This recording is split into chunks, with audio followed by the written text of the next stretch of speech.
Alright, so today we're going to be checking out something from way back when. The way I'm going to start doing requests now is I'm going to check out something that was done, asked for a long time ago, and I'm going to react to the first choice. So, today we have Baldermort's Guide to Warhammer Vostroyan FIRSTBORN, Regiments of Distinction. This was requested by Archangel Lord almost a year ago.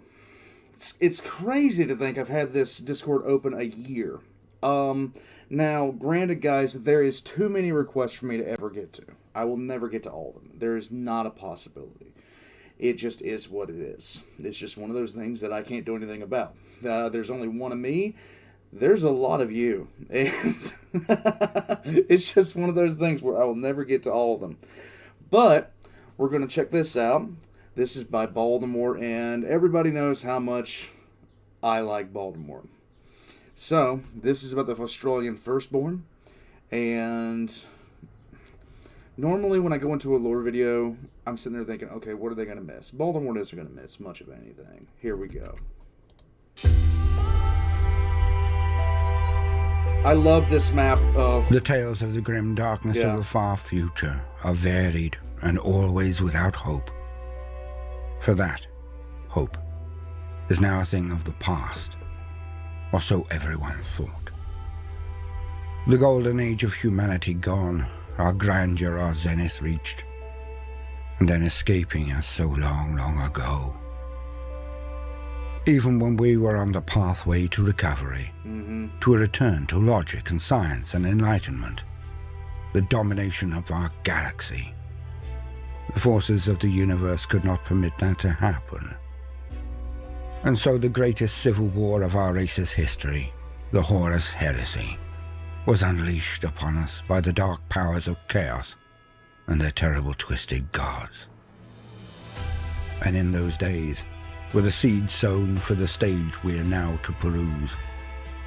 The very genesis of the army, the regiments, that has seen endless war in every corner of the human realm, the Imperium of Man, since its inception.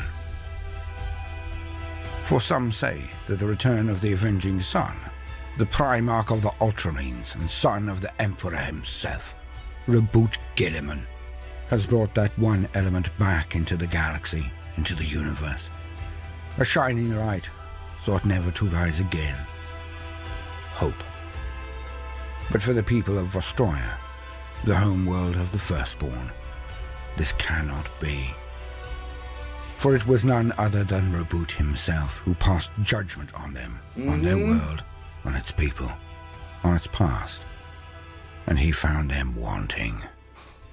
With good reason. You... Honestly, considering what the Vostroyans did, they're lucky they weren't all purged. You think I am blind to the slightest perfidy, the meanest transgression, despite that I run the entire Imperium while my brother prosecute the scouring of the traitors from existence? That I, Robot Gilliman, Primarch of the Ultramarines and Lord Commander of the Imperium, would overlook such craven acts? Your Emperor called for aid, your people needed you, and you did not answer the call. For this, you may never be forgiven, your penance may never end, but you will be given the chance to make restitution, but it will not be easy.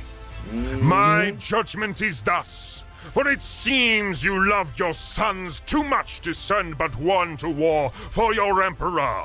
So henceforth, every family of Vostroya, from highest to lowest, from each generation, will give unto the Imperium their firstborn son. And they shall be enlisted in regiments armed, equipped and trained by Vostroya. They will fight for the Emperor to remove the blemish from your name. Yes. And thus he gave unto them a sentence that they still serve 10,000 years later. So basically, this is going to be... He's doing exactly the way I thought he was going to do. The Vostroyans, when the call came, for help, the Vostroyans kind of set back. They were going to see who won. They were going to just basically wait it out. And that did not go well. A curse they can never be free of, yet they can barely remember the reason for its passing, are not permitted to understand even its genesis. But do not worry, for all shall be revealed. For there to be understanding, there must be context. And it is now that I ask you to come with me on a journey that ends 10,000 years or more later, in the current years of the Age of the Imperium, more specifically, the Age Indomitus, and begins before the Reign of Blood, before the Black Crusades, before the Heresy, before the Great Crusade, and the earliest birth of the Imperium. I ask you to join me as we go all the way back to the darkest time period humanity has ever endured. The Age of Strife. Oh, okay. Welcome to the tale of one of the most legendary standard human military organizations known to the Imperium. Welcome to the tale of the Vostroyan FIRSTBORN. And they are elite, believe it. They are beyond elite.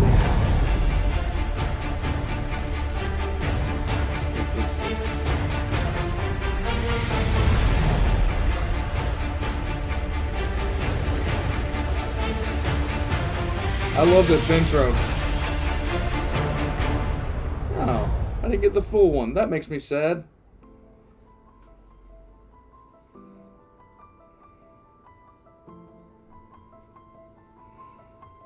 And so, we begin our journey. From the time period we now exist in, the present, humanity went out into the stars, slowly at first, with sublight speed and great colony ships that would house entire populations of colonists, carrying all that they would need with them to their new home amongst the stars. We learned how to communicate over long distances, with wonders of an ever-increasing and developing understanding of the rules of the universe. Science, enlightenment and progress were the torches which we followed, and they led us to wonders. Eventually, the developing human hegemony discovered that there was a sub-realm of reality that sat apart from our own, a dimension of thought and feelings, chaotic in its bearing, unfathomable in its workings. Yet it had a connection to our universe that allowed those who could find a way into it and then out again to cross huge swathes of space at a greatly reduced time. It has gone by many names, but the two that we will use in this entry are the Immaterium, for when humanity thought it benign, and the Warp, for when humanity discerned the darkness that dwelt therein, the horror of what it actually was and actually contained. But we were not to know. And so, the humans of that age created the engines required to rent holes into the Immaterium, the shielding called Gera fields that protected the vast vessels traveling through it from being affected by it. Not that they were to know then. Yet still humanity had the prescience, or even the collective group subconscious awareness to know that it was not all as calm or harmless as it appeared. It was a blessing that permitted the human race to expand at an expanding rate, ever pushing forward. And in those days the human race was mighty indeed. As we pushed out and met other intelligent races, we found many to be potential allies, trade partners, almost teachers as well. But there were those with whom we immediately found were not on the same cultural or racial trajectory. The orcs, for one, as just an example. Definitely. Of course, Yet, the as orcs. stated, humanity was mighty. Our military power was more than up to the task of not only defending our interests, but so impressive that few, if any, could challenge us. The orcs were a nuisance that some say were so outmatched that they went into trade and pacts of non-aggression, unheard of for that race. Oh, yes. The one galactic power of note, the Eldari, or Eldar, were waning and cared little for the expansion of the humans as they withdrew from the galaxy in a narcissistic spiral into self-destruction. Despite their power, They did not care to stem the encroachment of humanity onto the galactic stage, and so we were largely unchallenged and unwary due to it. Basically, the Eldar, when at the point that humanity began to expand into the stars, began the real solar exodus in the Dark Age of technology, the Eldar were already well into the later stages of their empire. A decent chunk of the population had, I say decent, probably about 5% of the population, maybe less, was already living full-time in the warp.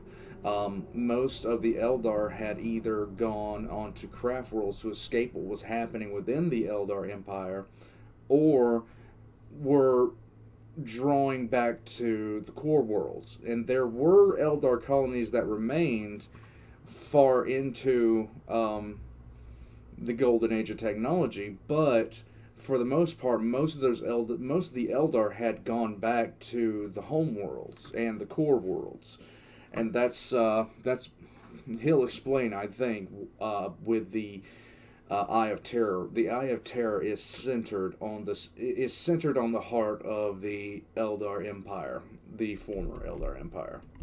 But, as with all good things, this period passed. It began with the second worst confrontation the galaxy has ever endured. The rebellion of the Men of Iron.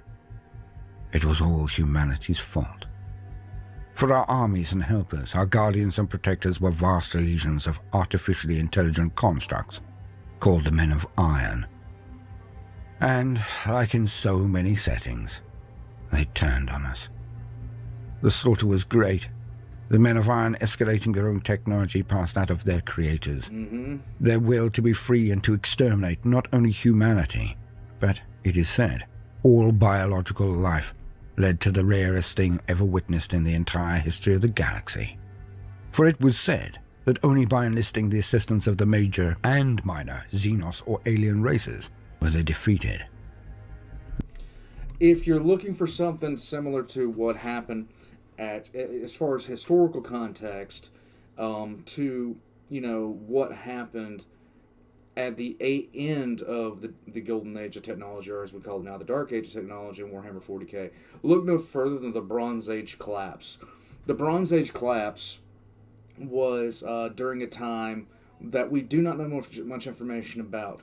The only thing that we really know for sure is that there was a group called the Sea Peoples, and they were involved in a good amount of shenanigans, a good amount of conquest, a good amount of pillaging that led up to that. Now, granted, there was a lot more going on than that now, and we're just now finding that out, but I'm fascinated with the Bronze Age collapse as a whole because of the amount of the mystery of why a large group of empires, Egypt included. Egypt never recovered from the Bronze Age collapse. They just never actually recovered from the Bronze Age collapse. But you also had the Assyrian Empire, the Mycenaean Greeks, you had the Hittites, you had other empires that were in that area. I can't remember if it was, I think it was the Akkadians that were in that area too, and all those empires fell apart, including Troy. But that's neither here nor there, continuing on. Their spectre still hangs over the human race even now, in the 41st millennium. But that is a subject for another time. Humanity was near beaten, bloodied but unbowed. We tried to rebuild. It was then that the Age of Strife began in earnest. A perfect storm of a myriad of things all happened in a short period of time. Things that individually would have been problematic or even challenging, but combined, they spelled the end of the human hegemony. The Materium became troubled. Storms never witnessed before tore across their entire dimension, growing in force with each passing year to such an extent that many regions entire were cut off from it. And thus travel could not be performed between the many colonies of humanity amongst the stars. Added to this was a step change in the evolution of our race. For in this period, Psychers, those who have a connection to the other dimension, the Immaterium, and thus can perform what can only be described as magical powers and effects, using the energies of that realm. But as this bright new dawn occurred, the nature of that placid and benign reality revealed itself in all its dark majesty. For there were things there, beings that were considered like animals before, directionless, unthinking, drive-based beings only.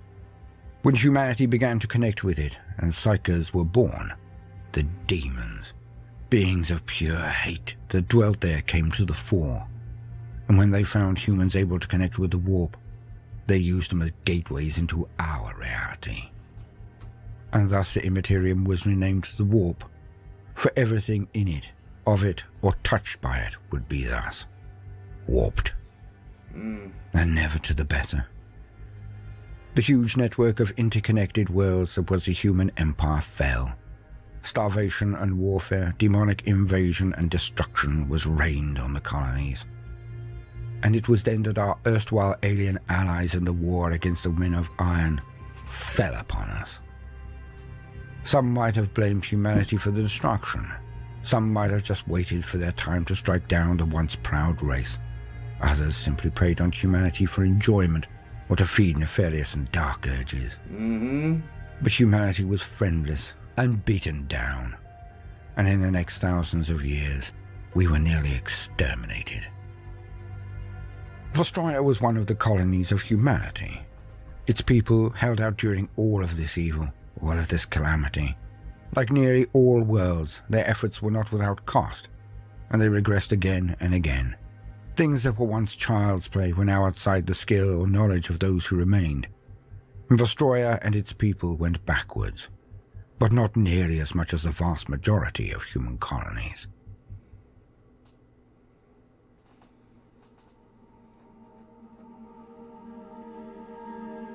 When there were lulls in the storms in the warp, then the tech priests of Mars would send out exploration fleets, carrying all they would need to form new forge worlds, as humanity did of old.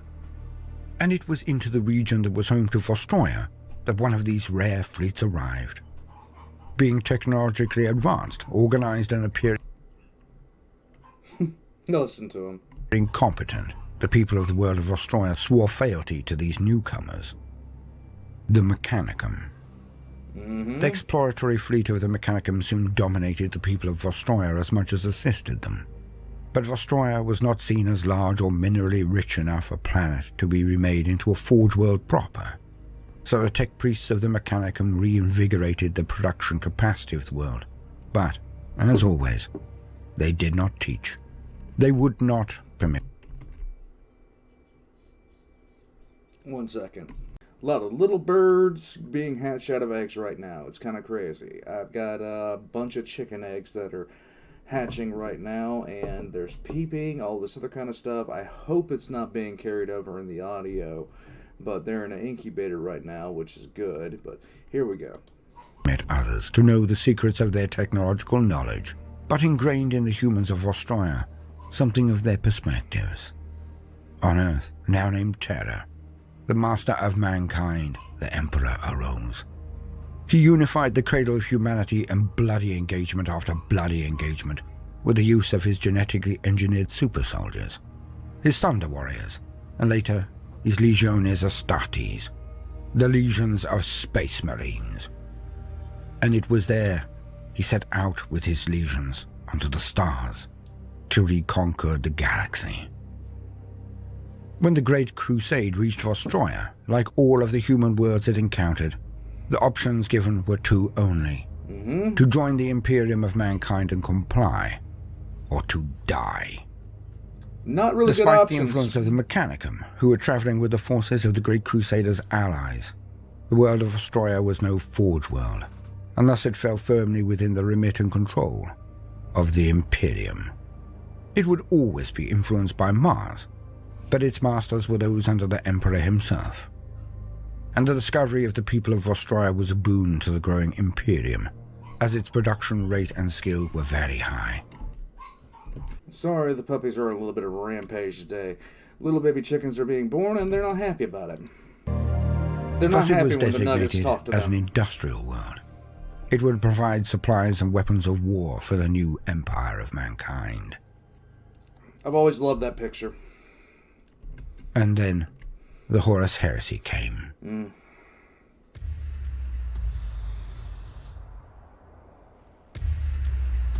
Now we must discuss this issue more than we have done in the past, as it is important to know the situation to understand the actions that the Vostroyans took. For things are never as straightforward as one might immediately think. But why? Because the Imperium was based on a lie. The greatest lie of them all.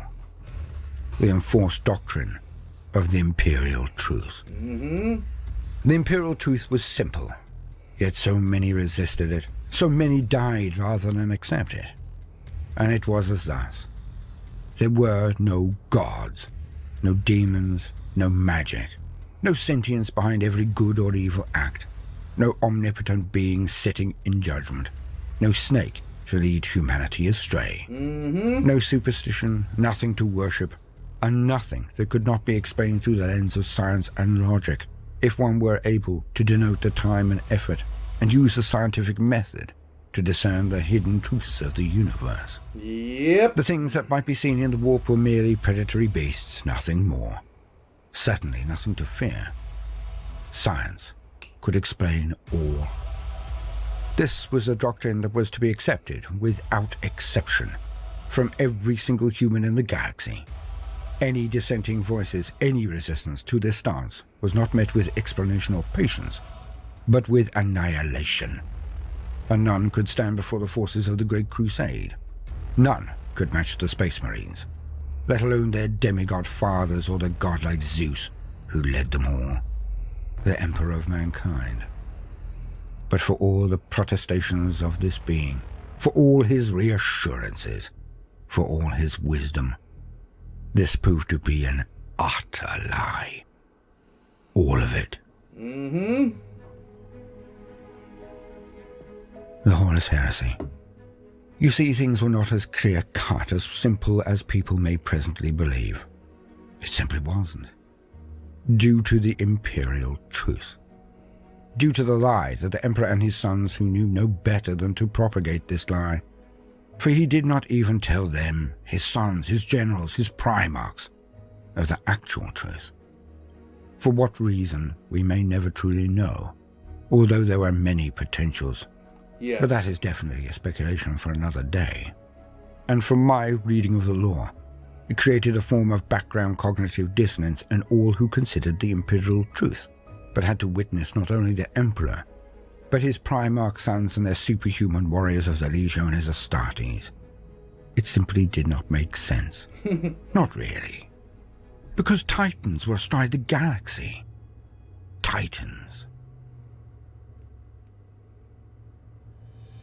The leaders of the 20 Legiones Astartes had a being at their head, a genetically altered and enhanced being known as a Primarch, taken from the very genetic template of the Emperor himself. They were vast, abnormally intelligent, skilled and capable. Each had a speciality that made them stand out from each other, but each was also preternatural in so many ways. Each one was like a being out of myth, a mystic hero of legend. Their aura of command alone would be enough, if they even just looked and acted like normal men. See, the thing about it is, all the Primarchs conquered their home worlds that we know of, with the exception of one. And the only reason that he didn't was because he got half his head blown off by a group of Eldar as soon as he landed, who he then killed at the age of less than 4. Yet even they could not compare to the godlike power of the Emperor himself. So how did the normal mortals deal with war between living demigods, beings of such charisma, knowledge, ability, and power? And the decision was not just between loyalty or rebellion, the Emperor and Horus. Not really. For with the powers of the Primarchs able to wield propaganda, to coerce, to confuse, it was as if nothing anyone said on either side could be believed, let alone trusted. For the Loyalists expected people to go against everything that they had been told by the conqueror they knew only as the Emperor of mankind. And the trap of the Imperial Truth was sprung by the Chaos Guards. For how could anyone believe the truth, the reality? It all had to be some half-truths from forces loyal to the Emperor. So they would always sound insane if they revealed the danger that Horus had fallen to the Dark Gods. But the Dark Gods did not exist according to the Imperial truth. Could not exist. So the War Master, the most favoured and lauded son of the Emperor, had turned on him. He rebelled, stating the Emperor was trying to crush all of humanity under his boot as the worst despot of all time. And he was trying to ascend to Who could godhood. argue with this? Who? No one, technically. For none would know the mind of the Emperor better than his greatest general and closest first-found son. Perhaps Malkador. But his name was important on Terra, at the center of the administration of the Imperium. All would have heard the name, but how many would really know what he did, compared to the bright star that was Horus, the most lauded of all of the Primarchs, whose name resounded across the galaxy with each campaign, each victory, a catalogue of conquest that began to eclipse even that of the Emperor in many quarters. For the Emperor wished his sons lauded, respected, to give greater confidence to the people of the human empire. They had valiant heroes at the head of their grand endeavour, the Great Crusade. How could it fail? So again, it was the Emperor who permitted this tragedy. Some say that he actually orchestrated it on purpose, but that is definitely a conversation for another day. Very much so. So to the mortals of the Imperium, the standard men and women, it looked bad. Awful. There was no way to know the truth, and none then worshipped the Emperor, so there was no religious zeal or fervour to explain it, to make certainty resound in the hearts of those who were asked to die in this cataclysmic confrontation between beings of power. That is such a good And what could piece of standard art. normal humans do in the face of gods that lied, either directly or about one another? It looked far more like a family spat that had gotten out of control. The true stakes could never be revealed, not until the forces of chaos appeared, showed themselves for what they were, the horrors they had become. And by that time, it was always too late. Far too late. So empty platitudes that rang false were issued to all and sundry. The War Master was a traitor and rebel, but they never stated why. Because who would believe them? How could they state to the populace they were asking to die in a war against immortals, that these titans had fallen to chaos, the dark gods now controlled them? After hundreds of years of conditioning, that anything outside of the Imperial truth was to draw calumny, was to be risible and derided, if not worse punishment. Yeah. It was not possible. But worse, what if they did tell them? What if the loyalists did convince the populace that Horus was now possessed by an evil spirit? It would have shown the Emperor to be either a liar, or, probably worse, an incompetent. That's actually worse. The trap of the Imperial truth. For how else do you explain his omniscience? For he was considered to be almost omniscient then. So how could he possibly have missed them? The dark gods of chaos. So was he a liar? Or was he incompetent? Neither. Yep. Neither was a good look. The trap of the Imperial truth. Oh, how the dark gods must have laughed. Vostroyan was on the outskirts of the Imperium, was far from the central hub. It had not been brought into compliance that long ago, had always fended for itself and not required support from others, has not been under the boot of the oppressive alien, witch or psyche, demon or demonically possessed. So effectively, they saw the Imperium just as another administration, another empire of humanity. They would never have had the gratitude to the Emperor or the Great Crusade that was felt by those who had been freed from such tyranny. So there was no real reason for them to be loyal to the Emperor or any of his sons, past the mutual benefit of being in the Imperium, or the threat of force that could never be resisted. Vostroyan had no real reason to cleave to the Emperor in the face of an oncoming armada led by the greatest general the human race had ever seen, or so the propaganda had always stated. Nor was the order that came from the Holy Throne, from the Emperor's loyal warriors, a thing to be envied. It was stark and simple at its core. No matter how flowery or forcefully put, it was the same at the end of the day. The order was to raise men and arm them, then stand them in the way of the oncoming avalanche. Yeah. To try to slow down the onward rush of the heretic fleets of Horus. Not to defeat them. Not to rise up and beat them. No. To throw the lives of the people of Vostroyan into the way of a force they knew they could never stop. To sacrifice with no knowing if they would be lauded afterwards, or if a victorious and vengeful god in the form of Horus would then come back out into the galaxy, and once he had crushed the Emperor, to wreak bloody havoc on those who had resisted him. That would be the big question. For there is also human nature in play as well. For is it not logical that the natural order of reality be that the son should outlive the father? That the torch would be passed down the generations? That it was highly likely that a figure as potent as Horus, with all of the force of the crusade behind him, would be able to defeat the fewer forces that remained loyal to his old father. At this point, while Vostroyan was deliberating, there are two myths about the next stage. Some of the lore states that Vostroyan decided that it would be of more assistance to the Imperium if it simply continued to mine and work and churn out the resources of war that the Loyalists would need so badly. They reckoned that the message to the outlying systems such as theirs had been a frantic scream for aid, but had missed the nuances. That they would be doing a disservice to the Emperor and the Loyalist cause to stop what they were best at, producing materials of war, and instead take a large portion of their workforce and to throw them at the oncoming hordes of experienced soldiery that fought for Horus. Surely, arms were more important than a fleeting road bump that would cripple their ability to help, to produce. Another view on the situation is that they simply...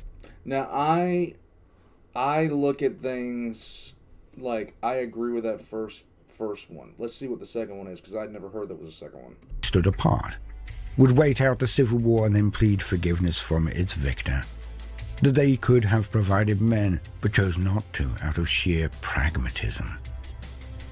On hindsight, this may seem inadvisable, but if we consider the times, the situation as I have outlined... I think it's a bit of both. Then add in the influence of the cold logic of the Mechanicum, who had affected their culture and perspectives so much, then one can see that this is as strong a potential and probably more likely than the previous excuse that left them in such a positive light.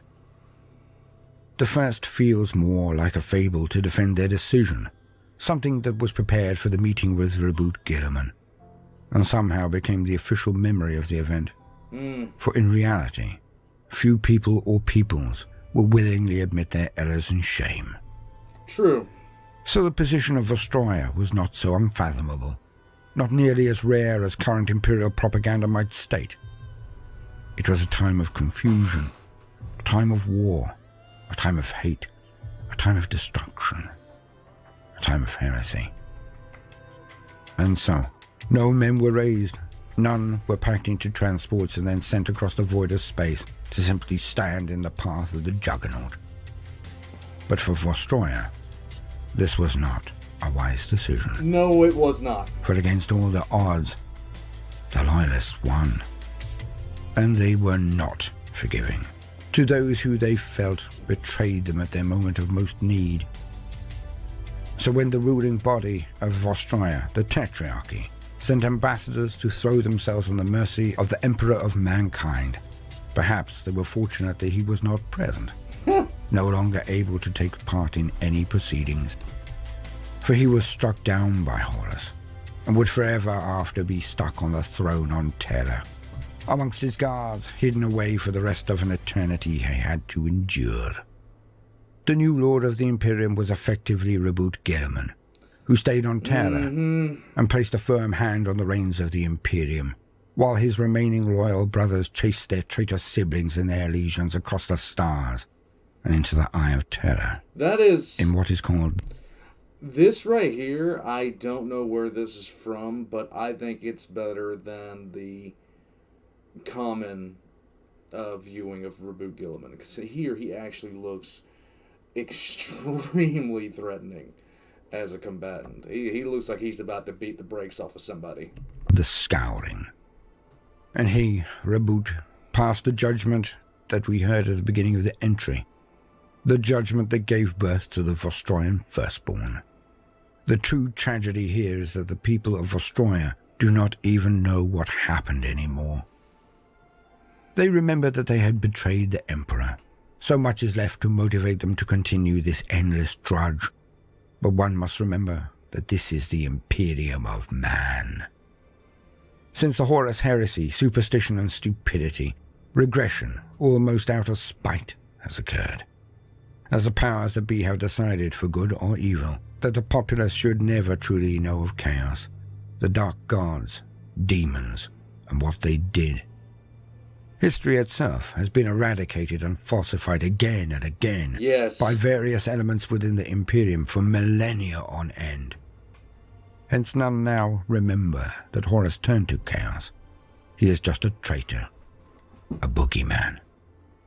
Even on Vostroya itself, none are permitted to know the circumstances that drew down the curse of Gilliman on them, what they actually did wrong and why. So all that is left is the vaguest of myths and ongoing cultural guilt that they are betrayers to their emperor. And they sacrificed their firstborn sons to him and have done for 10,000 years or more, just to attempt to remove this blemish. A blemish they no longer even know how they gained.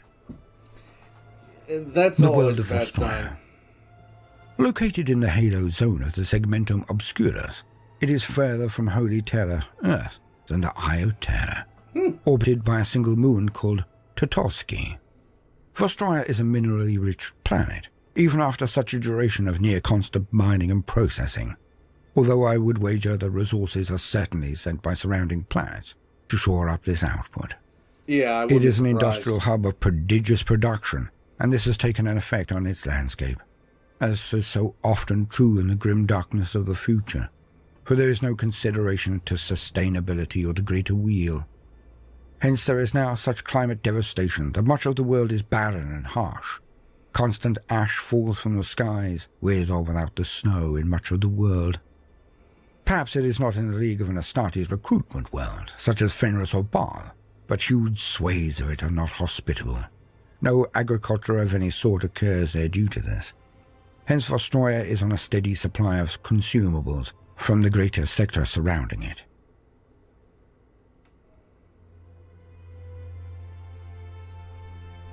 Old derelict cities dot the zones that fall prey to the harshest of conditions. Here the firstborn recruits are sent to train in the cold, bleak, barren sepulchres that were once so teeming with life. Urban settings, long uninhabited. Only in the equatorial belt is there any habitation outside of the hive cities. The world is divided into 7 managed zones, which administrate every hive and city and its production. It is a highly stratified and doggedly rigid society. One is born into a family of high or low birth, aristocracy, or tantamount to serfdom. Ain't no tantamount, it is serfdom. One of the funniest things about Vostroya is the fact that its culture has not changed in all this time, aside from the giving of the firstborn. They have been this way for 10,000 years. And that's true of a number of different civilizations around the Imperium. But, yeah, it just goes to show you how stagnant the Imperium has become, how limited everything is, and just the constant strain of warfare and the constant strain of holding up this bureaucracy without the pillars, the Primarchs, that would have made it a lot simpler. There is hardly any social movement, and this can only be found in rare occasions amongst the bravest low-born soldiers who may just gain a position as a non-commissioned officer, a sergeant, etc., But the vast majority of all ranks, even outside of officer, are gained by those of higher social standing. For like a feudal aristocracy, it is in station that command is gained. But for those who command on the field of battle cannot be those who take orders from their betters when off of it. Not for the firstborn. Historically, this has invariably always led to incompetence, group overestimation of their own worth and talent, and the age-old saying of many a good army, lions led by donkeys. Yep. But the firstborn somehow managed to remove this from the equation. Although command can only be gained by those who already possess high rank, the amount of candidates hailing from high strata means that there is plenty of room for maneuver. Hence, the utterly incompetent do not make it out of training. No. And those who have potential soon learn to hone it. They have no choice. But their basic training continues far further than near any other regiment under the Imperium's banners. This now brings us on to one of the other distinguishing features of this legendary regiment, for they are utterly different to nearly all other forces that make up the Astra Militarum. It comes from one decision, one act, that sets them utterly apart. An after effect of the curse of Guilliman that has such positive effects that it is a wonder that the Departmento Munitorum has not made it standard practice. Okay. Something that will always baffle me. But what is it?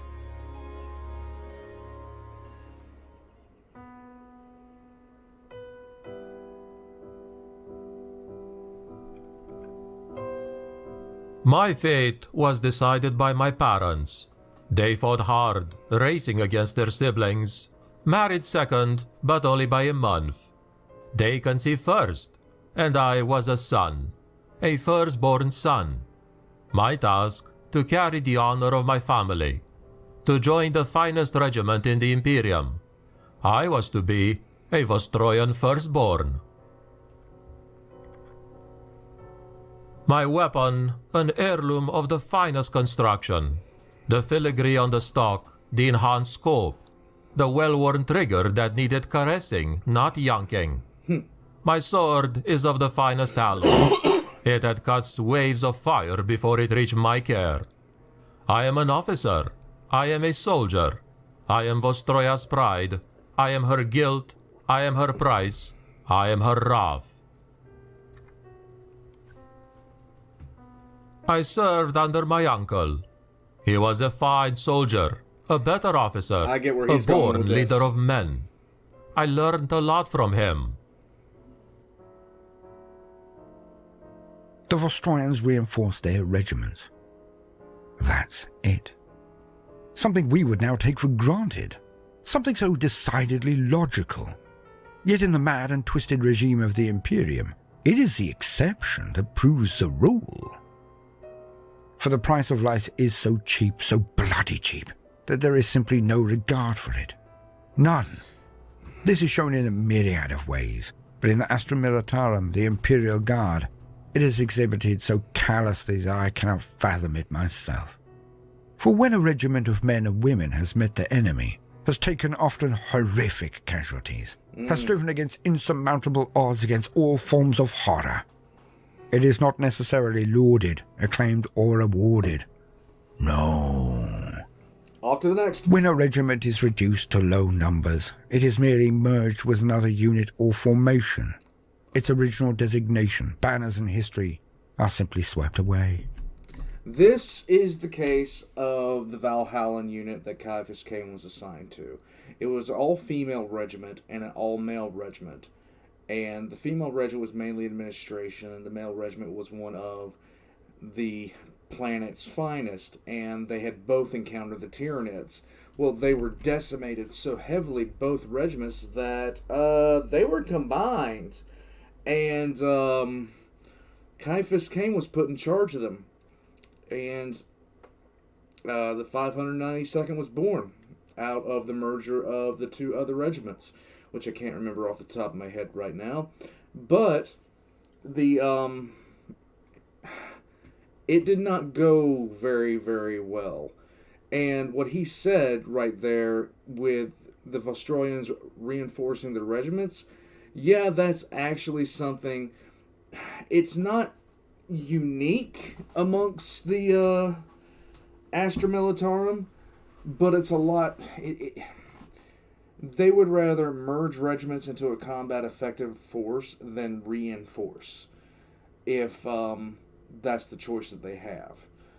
And it really comes down to a decision of just pure, what's going to work better. Okay, we'll erase this one, we'll combine the two and call it good. Less paperwork involved in that, rather than trying to reinforce 2 to 3 to 5 regiments who have been taken down to quarter strength or worse. They would rather just do the merger and call it good. But it's neither here nor there. The army might take pride in where it comes from, how it was trained, even its ethno-group, one supposes. But there can be no pride in the unit, in the actual regiment. For as soon as it has spent even half its lifeblood, it will simply cease to exist. And in a world that is so martial, this seems a fundamental mistake. It could well contribute in some not-so-small part to the vast majority of the regiments raised from worlds to be such utter cannon fodder. Barely trained, given the standard equipment of the foot soldiery of the Imperium, and launched into combat. Simply thrown at walls, parapets, reaches, Xenos monsters and Orc wars, until they either become veterans, or much more often, bloodily expire.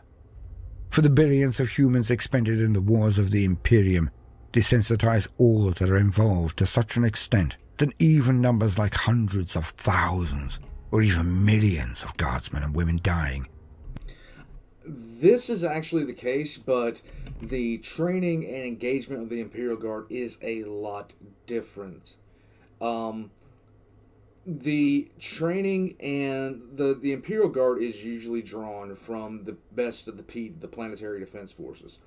Planetary defense forces on a planet would most times be considered either the National Guard, guard units, things like that. The actual Imperial Guard units, on the other hand, they're drawn from most commonly the best that planet has to offer in terms of massed, a large military formation. But the threats that they face are going to be what leads to the massive casualties. You can say whatever you want to about how many humans die in the wars, like War for Armageddon, the Badab War, the Tyranid invasions, things like that. Sheer fact of the matter is, they're fighting eldritch horrors. It's simply another rank on the abacus to be shifted from existing resources to expended resources. Thus it is that the named regiments are so legendary, considered elite from grunt to general by simple dint of them being adequately trained and equipped. But for the lowest menials in the hives of Vostroyan, the life of a firstborn is not to be sniffed at. The chance at glory, and potentially even to become an NCO, a non-commissioned officer, is worth 10 lives doubled over by fatigue and brutal working conditions that break the spirit as fast as the body. The Vostroyan regiments are so different, because they have such ties to the Adeptus Mechanicus, is one perspective, or because their shared goal, their shared guilt, is another. But unlike Krieg, they have no cult of sacrifice. They are frugal with their resources, careful with their men, willing to invest in them with all of the care of a Magos on his latest technological trinket. And because of this, they train their men to a degree that only other regiments of renown can even comprehend. For the merest act of reinforcing their regiments means that old grizzled veterans are always the core of any formation. Yes. The new fresh faces that arrive each generation or increment of it are then taught, trained, guided by the existing longhorns. In this way, they maintain a military tradition of excellence that would not shame a Marine, if I am honest. And they are the only formation in the Guard that I can presently think of that have had regimental pedigree that echoes all the way back to the Heresy. For other worlds, just churn out Regiment X+1, while Vostroyan firstborn regiments can trace their lineage all the way back to the 1st century of the Curse. Yes. And that means that their banners are varied and inspiring. Their ethos so ingrained that they feel the weight of all of the generations of the people that have marched under those regimental names. Such legends like the old Erascables, the Void Strikes, which we will get onto in a further entry. It gives them a platform on which to rest their world, a confidence in their own worth that leads to a professionalism that other regiments simply could not understand, and it lends itself to so many other bonuses. For the weaponry of the Firstborn are often heirlooms of great providence, as they do not lose, they do not run, they do not just return things to a static pile of surplus. Right. No. The weaponry of a Vostroyan can be passed down to the line as it can be sent back with the supply ships that arrive with new recruits. It can pass from one generation to another in the same family, in the same regiment. And For often happens. an uncle, older cousin or father even, will be there if they have the skill to survive. It gives the regiments roots that keep them firm, the stability that leads to confidence and courage, resilience and determination. One of the things that is one of the things that caught my attention when I first started reading about the Vostroyan Firstborn is a lot of their rifles, a lot of their gear is handed down generationally. So when you're fighting as a Vostroyan Firstborn and you start shooting your las rifle, you're not shooting your las rifle. You're shooting your dad's, your grandfather's, your great-great-grandfather's, your to the 5th power grandfather's las rifle. You're not fighting, and that also adds something else. You're not only fighting for the regimental honor at that point, and not only fighting for the planet, you're fighting for your family's honor at that point. So it takes on a whole different meaning. You're there representing the family. It is a very dynamic way to raise a unit. Now the reinforcement fleets can take a long time, as when a war zone is bested, the regiments will be moved on swiftly to the next hellhole. With communication the way it is in the Imperium, the reinforcement fleets will often have to follow the breadcrumb traces of the deployments of the regiment This is true. and hunt them down. But this also means that they will oft arrive when the regiment most needs them, at the end of a long run of battles in an extended campaign, bringing new vigor, new men, new faces and Ferrari for the fight, but able to be tempered by the old veterans. In this way do they truly earn their place amongst the great names in the Guard. Vostroyans are also better equipped than near any other regiment due to their homeworld being not only a factorum, an industrial world, but again, because of their ties to the Mechanicus. Krieg churns out a mind-boggling amount of men and munitions, but Vostroyan equipment is the best that can be gained for a guardsman outside of their Tempestus scions. Many Vostroyans are thus known to wear at least partial carapace armor, usually in the form of a breastplate, not just the flak vest of the lesser regiments. Many of the Firstborn will also have a lethal sword, forged to perfection, called a shashka, a single-edged, slightly curved blade that can be used for both slashing and thrusting motions. Their weaponry is always durable and functional, of course, but also precisely made, and often ornately decorated. Filigree on stocks and triggers, hand-car stocks, and sights so precise that their use radically increases accuracy. They're simply better. And it is the merest act of being able to pass these weapons down to their relatives, those who come afterwards, That's what I that was talking means that about. they are upkept and maintained with a care that would make a Cadian proud.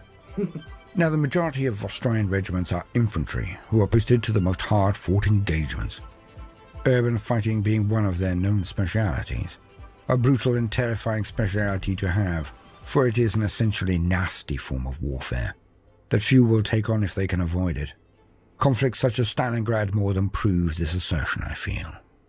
Despite all of their ability, they can be as inflexible in their approach to war as any Ultramarine.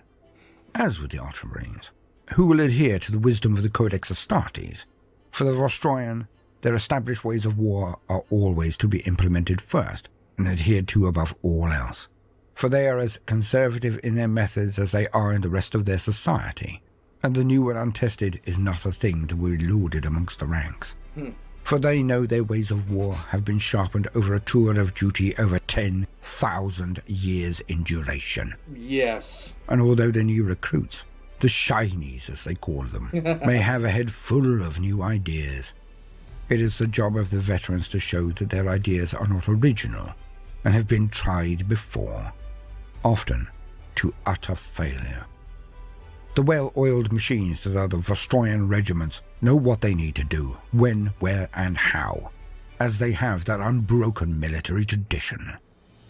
One last oddity that must be addressed is that sometimes a regiment will actually return to Vostroya for a short period. This is rare, as usually they are so requested, very rare, so needed in the war efforts that they cannot be spared at all. But on rare occasions there is no new theatre of war to set off to immediately. Or it may be on the direct course from where they were last posted to where they are going, and Vostroya is betwixt the 2 points.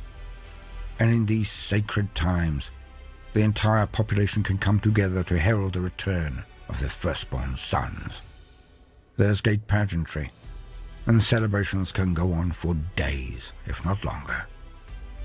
And this is so rare. For usually the regiments of the Astra Militarum, the Imperial Guard, are disbanded or absorbed, as we have heard. But even if they miss an engagement, or cleanly wipe the floor with a foe and come out of it unscathed, no other regiment is permitted to return to its home world. Once they are waved off to war, they are never, ever seen of again. And even today, in the era Indomitus, even with the Cicatrix Maledictum torn across the length of the Imperium, the Vostroyans have not only defended their own turf, but they have sent out the reinforcements they have always done, even to regiments deployed in the other half of the galaxy. Despite the hardship and difficulty, because Vostroya itself sits firmly on the dark side of the rift, where the light of the Astronomicon does not shine, in the Imperium Nihilus.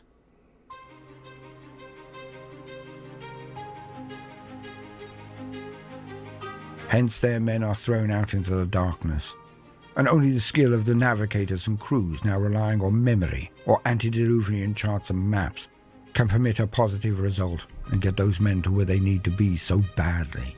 That is such a terrifying prospect. The warp is messed up enough as it is, but to have to rely on, well, the last time we did this, I went this way from a navigator? No, thank you. To keep the ancient regiments alive, even in this, the darkest of hours. This could be seen as the residue of the curse of Gulliman, the fear of being perceived to have sat on the sidelines again, and thus incur an even greater punishment from the now active reboot. But I like to think that their eon of service, of steadfast rigor, has more to do with it than any fear of further punitive measures, for their entire society is now as martial as it is industrious, from the highest born all the way down to the lowest. Like so many of the worlds that exist in the grim darkness of the far future, the world of Vostroya is a tale of a world shattered by the ongoing drudge, the need to work endlessly every day without exception, just to stand still, never to progress, never to thrive, just to exist.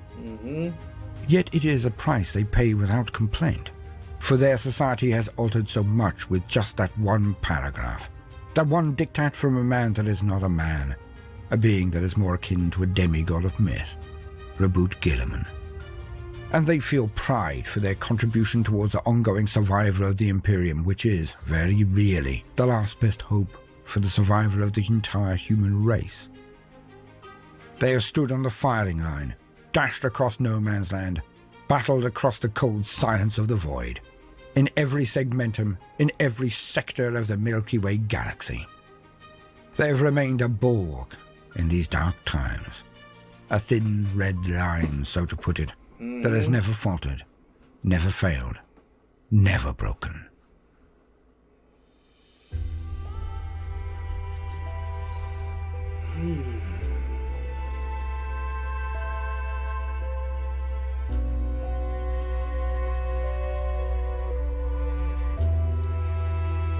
Nor have they only sent their men out across the stars, for their world, Vostroyan, has been the target of no less than 18 separate invasions. And not one has stopped the people of Vostroyan, its firstborn sons, from standing against the darkness. I didn't know it was 18. I thought the number was closer to like 10, but I have not done the amount of research he definitely did to do this video, so I just learned something new. But now that the Primarch, Reboot Gilliman himself, has returned to the land of the living, now walks the halls of the Palace on Terror, some might say that they hope he gains just one, report with their name on it. And that against all odds, this son of the Emperor, so oft touted to be fair, that the avenging son will see the name of the world he condemned, Vostroyan. That he will remember what he did, will check their resume, their history, and feel the weight of his words come crashing back down on him, as it crashed down on them so many millennia ago. That he will see the honor, courage, tenacity, and loyalty that these people have displayed for 10,000 years. And that he will look at his palms and see the red life's blood of an entire people's sons there. And finally, he will let them know their honor is returned. I legitimately love the way that Baldermort says some of this stuff. I really do. And on that day, their honor returned, their shame banished.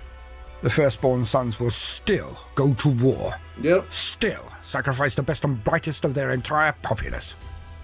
They will never cease, never falter, never fail.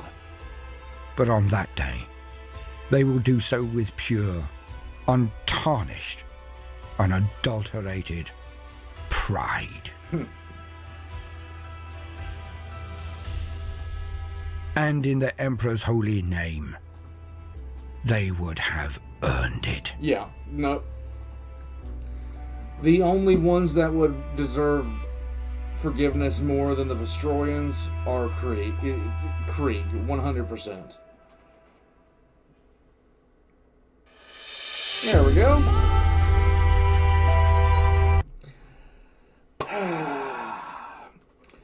I love the way that Baldermort presents lore.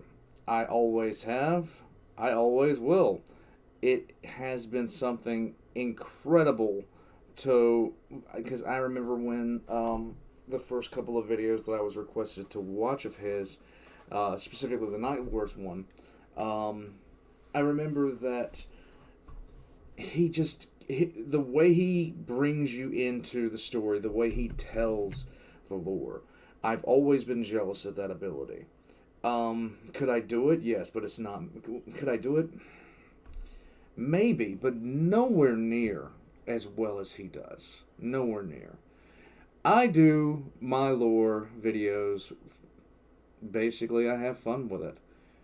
And it's the best way I can do it, with lots of anger. Of all the YouTubers that do lore, I enjoy his the best. And I recently was, a couple of weeks ago, I actually managed to get a chance to talk to Baldermort. And I'll tell you this, he is legitimately one genuine guy. And I am hoping that one day we'll be able to work together on some projects. That would be fun. I cannot say enough positive things about him. And I really do think that if you are not subscribed to Baldermort and you want to learn more about 40K, go over there, hit subscribe on his page, and just pick one of his videos. They're all well done. They're all extremely well done. And of every lore channel on YouTube, his is the one that if I know something, is not correct, his is the one that I'm sitting there thinking. I don't go into a video going, okay, they may say this, I may have to say this to kind of correct a record or something like that. I don't have to do it with his. Not that often. Not that often at all. And they could say, that the same thing could be said about my videos. Somebody could come into my videos and pick them apart, and they have. And it's very true.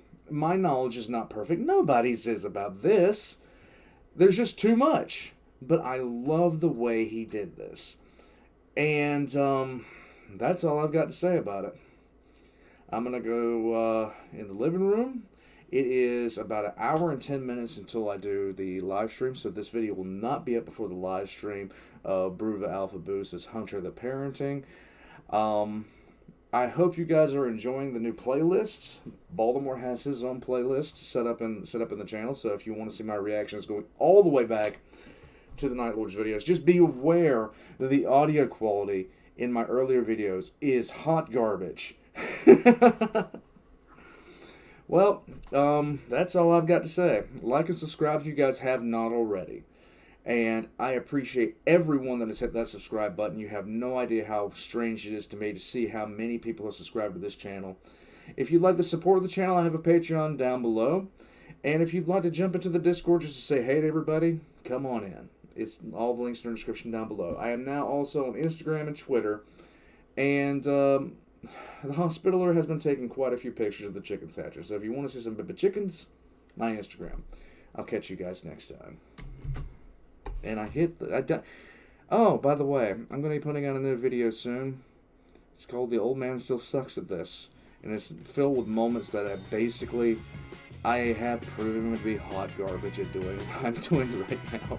Like missing buttons and junk like that. I'll catch you guys next time.